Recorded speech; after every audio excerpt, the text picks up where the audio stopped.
three, take my hand and come with me, because you look so fine that I really want to make you mine. I say you look so fine that I really want to make you mine.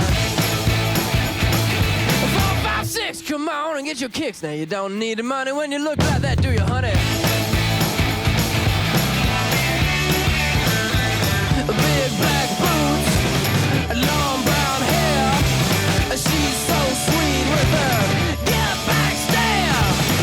Well, I could see you home with me, but you were with another man, yeah. I know we ain't got much to say before I let you get away, yeah.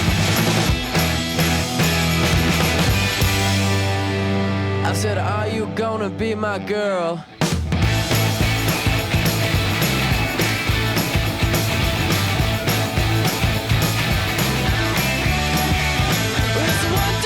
Take my hand and come with me, because you look so fine that I really want to make you mine.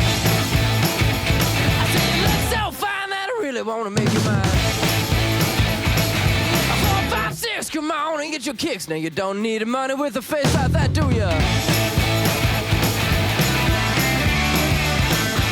Big black boots, long brown hair.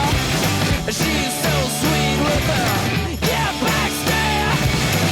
Well, I could see you home with me, but you were with another man, yeah.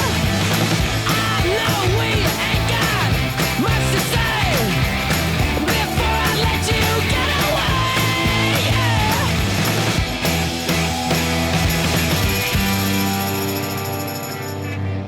I said, are you gonna be my girl?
So I've brought you to one of my my favourite little secret spots today.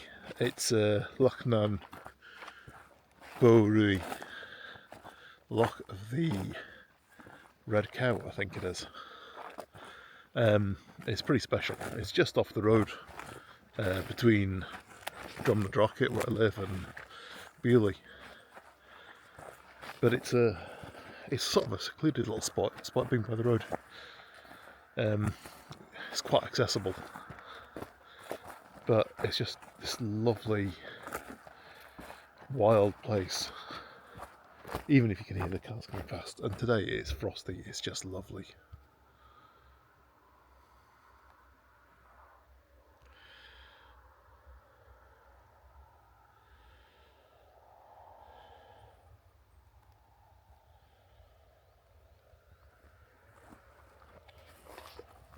So what I'm looking for today is, I've got the hoarfrost in the trees, which is always good. There's a little bit of a nice warm light starting to come in, and the loch itself is frozen. So it's just trying to find something that combines these characteristics. So I've come down this Loch fisherman's track.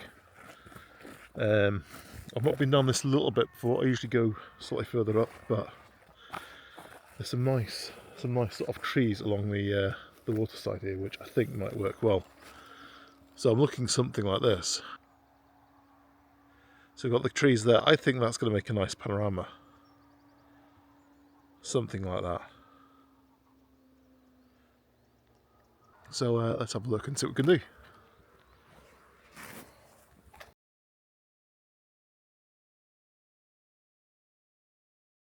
I want to go over to those trees there. They look like they could be quite interesting. It'd be nice if there was a little bit of sunlight, but it's not quite come over the hills yet. It was quite beautiful. Looking back into Culnakirk. It's just a bit too jumbly, but we'll have a go and see.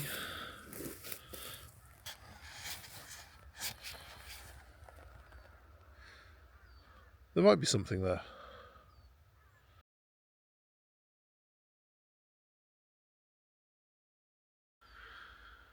So that's a couple of pictures done. I'm going to go down to the actual Loch side and have a look and see if there's anything with the ice. There's some little rocks sticking out and things like that. I'm a little disappointed I haven't got the warm sun over. I quite like that juxtaposition between the warm light and the obviously frosty cold weather.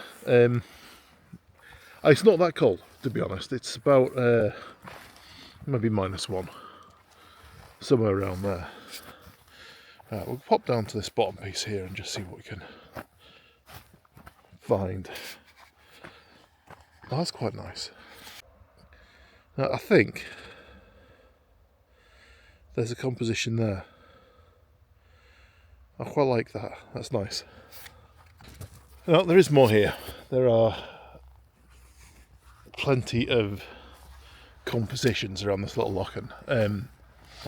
I like going up. There's a little promontory up there, a little rocky outcrop. I like to get up to the top of that and shoot down. That's a nice spot.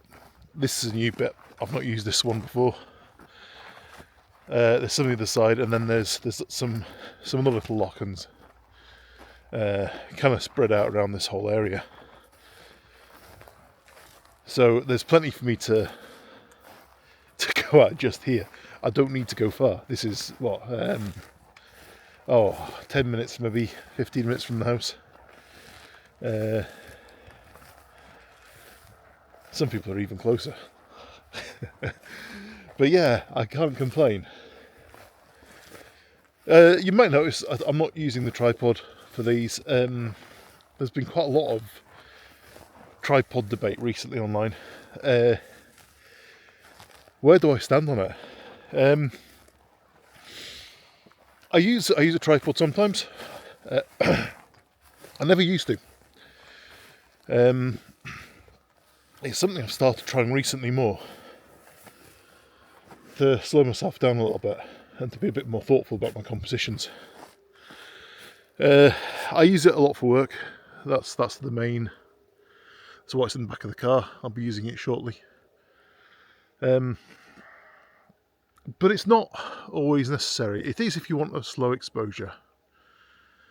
So if I'm aiming for that kind of a silky water or the streaking clouds, yeah, the tripod comes out. But for this kind of thing, I'm shooting a 30th of a second or faster. I've got stabilisation in the body. I don't really need it. Anyway, I've just come to another little point that looks quite interesting. So here we've got a really good hoarfrost tree, bit of water going off in the distance, catching some reflections of the last bit of colour, and then the trees in the distance. So I think there's something here to be done. So we're going to have a look.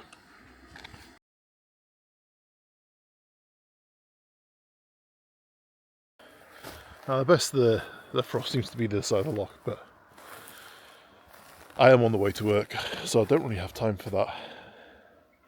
If I brought my tripod, I'd be tempted to go down there and try and do something with that little burn. Just get some of the flowing water. If I brought my macro, I would have probably been amongst this lichen on the floor and the mosses. There's so much to see here. There's so much to do. It's definitely a good spot. And one that's not over photographed either. I have a real thing about over photographed places. There are a lot of very talented people out there, and if I've seen what I think is pretty much a definitive photo of a place, by someone who's got an awful lot of talent, then I don't feel like I had a great deal to the conversation. So I tend to avoid it. When we were living in the Lake District, there's a whole number of places which, I mean, they're interesting. The Borrowdale Mill, the Duke of Portland Boathouse. Oh, so many, which I've seen beautiful, beautiful pictures of, and I've never shot, despite the fact I drove past them. I was working in the area on a very regular basis.